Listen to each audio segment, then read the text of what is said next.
Hello everyone, কথা ধারাবাহিকের update যারা টিভিতে দেখতে পারেনি তাদের জন্য আজকের আপডেট, যেখানে দেখবেন এভি ঠাকুরদা সাজে এবং কথা ঠাকুমা সাজে সকলে ছদ্মবেশ নেয় আর সেই গ্যারেজে যায় যেখান থেকে অ্যাক্সিডেন্ট করার জন্য গাড়িটা ভাড়া করে নেওয়া হয়েছিল।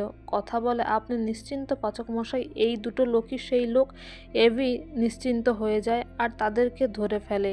তারপর সবাই মিলে খুব মারে, এভি তো প্রচুর মারে, বলে তুই জানিস কাকে মারতে চেয়েছিলি, ও সব থেকে আমার প্রিয়জন। তারপর এভি দড়ি দিয়ে বাঁধে এবং তাদেরকে খুব মারে এবং এভি তো গলায়ও দড়ি দিয়ে বেঁধে দেয়, বলে নামটা বল, কে মারতে চাইছিল। কথা বলে, পাচকমশাই ও তো মারা যাবে। এভি বলে, ওরা তোকে মারতে চাইছিল কথা, তোকে মারতে চাইছিল, তোকে আমি কোনো মূল্যে হারাতে পারবো না, আর কোনোভাবেই হারাতে পারবো না, আর তোকে আমার থেকে কেউ দূরে করতে পারবে না।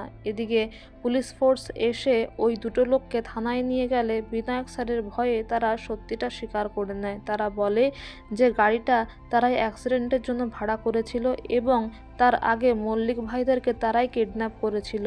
একজন ছোট চুল, সোনালি কালারের চুলের ম্যাম তাদেরকে এই কাজটা করতে বলেছিল।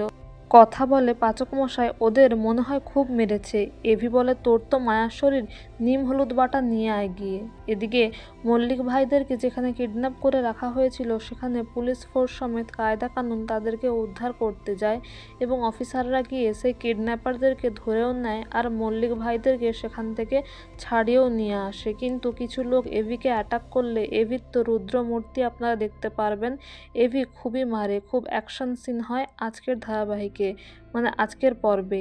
এদিকে একটি লোক অঙ্কিতকে বন্দুক দিয়ে আটকে রাখে, কিন্তু বিনায়ক স্যার বন্দুক দেখিয়ে তাকেও মারতে চায় আর ছোটকা একটা লাঠি দিয়ে দেয় এভিকে আড়াল থেকে, আর এভি সেই লাঠি দিয়েই কথাকেও বাঁচায় সেই গুন্ডার হাত থেকে, এমনকি অঙ্কিতকে যেই গুন্ডা আটকে রেখেছিল তাকেও মারে। সকলে খুব খুশি হয় যে তারা তাদের কাজে সফল হয়েছে। তো বন্ধুরা, এই ছিল আজকের কথা ধারাবাহিকের আপডেট। কেমন লাগলো অবশ্যই কমেন্ট করবেন। Thank you for watching.